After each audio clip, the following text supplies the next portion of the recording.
Hello mga Mars! Ito nga pala yung araw na pupunta kami sa Baguio. Bali, first time ko nga lang din palang makakapunta sa Baguio at saka yung mga bagets. Si Habi yata ay second time na.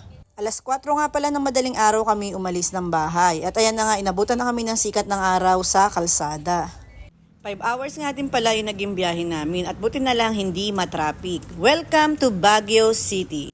First stop nga pala namin ay dito sa Cap John Hay. Dito muna kami magkapalipas ng oras habang hindi pa available yung na-rent namin na Airbnb. Dito na nga rin pala kami magla-lunch. Bali, nagbaon na nga pala kami ng foodangs. Medyo malamig ngayon sa Baguio kaya ang sarap kumain. After nga pala namin kumain at ayan, naglaro na yung mga bagets. At ayan nga si Akiyo, nakikigulo pa sa mga atit kuya niya. At ito naman yung sumunod na games nila. Ang mananalo nga pala ay may premyo na 200 o 100 yata. Kaya kinakarir ng mga bagets.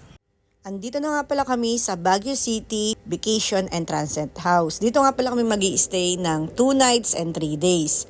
Kung mapupunta nga pala kayo ng Baguio mga Mars, dito na kayo magstay. Dahil super bait ng may-ari nito. Pak, sino ka dyan te? After nga pala namin mailapag ang aming mga gamit at nakapagpahinga na rin kami ng konti, dito nga pala kami unang pumunta sa Burnham Park. Tinaray nga pala namin tong parang go-kart na bisikleta. Sobrang dami nga pala ng tao ng mga araw na yan mga Mars, kaya yung mga nagbibisikleta ay nagsisiksikan na.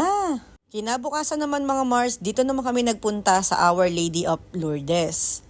Nagsindi nga pala ako ng kandila para magpasalamat sa Panginoon dahil hindi niya kami pinababayaan. At gabayan niya rin ang mga mahal ko sa buhay.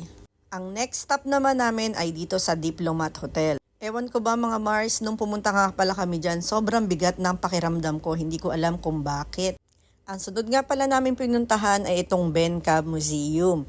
Hindi na nga pala ako nakapag-video sa loob mga Mars dahil bawal. Pumunta nga rin pala kami dito sa The Mansion at ayan, inabutan pa nga kami ng ulan. Dito nga pala tumutuloy ang ating mga presidente kapag nagagawi sila dito sa Baguio. Kung sa Manila may Malacanang, dito naman sa Baguio ay The Mansion. Nagpa-picture nga din pala kami dito sa super cute na St. Bernard na dog. Noong una natatakot pa ako kasi baka kagatin kami. Hindi naman pala, super kalmado lang nung dog.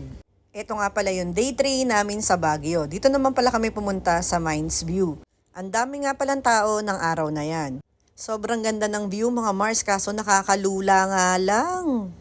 Last stop nga pala namin mga Mars ay sa Strawberry Farm. Mag-strawberry picking nga pala kami mga Mars. Ang cute ng mga bahay, pare-pareha sila ng pintura.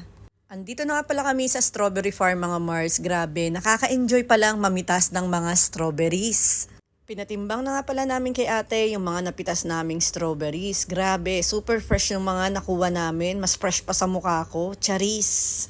Bumili nga rin pala kami ng mga pasalubong tulad ng strawberry jam. Meron din nga pala silang pastillas at kung anik-anik pa.